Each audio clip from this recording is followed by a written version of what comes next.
მოგესალმებით. დღეს მოგიტანეთ უმარტივესი მოხარშული კრემი კვერცხის გარეშე. შინაურულზე არის სხვა უამრავი კრემის რეცეპტი სპეციალურ ალბომში კრემები და მინანქრები. მაშასზე 1 ლიტრ ძეში ჩავამატოთ 350 გრამი შაქარი, 2 ვანილი და მწიკვი მარილი.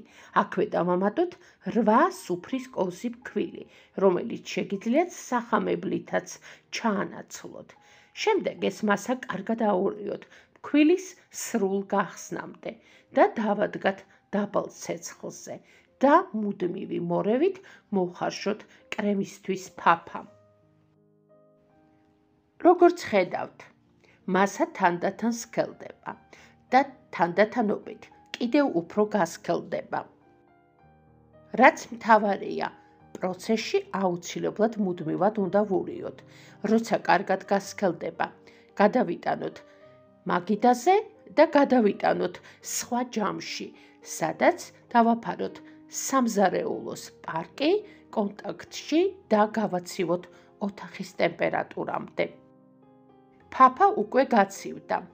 დროა ავთქვიფოთ 300 გრამი რბილი კარაქი, რომელიც დაახლოებით 6-7 წუთის განმავლობაში უნდა აითქვიფოს და გახდეს კრემისებრი სტრუქტურის. იმისათვის, რომ კრემი არ აგვეჭრას, კარაქიც და კრემის ფაფაც უნდა იყოს ერთი ტემპერატურის.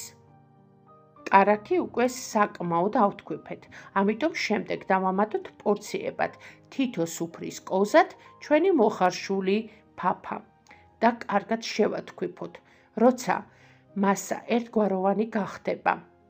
კრემი უკვე მზად არის. შინაურულზე არის ასევე მოხარშული კრემის რამდენიმე რეცეპტი, მათ შორის მოხარშული კრემი კვერცხის გულებით, რომელიც შეგიძლიათ ნახოთ და შეაფასოთ.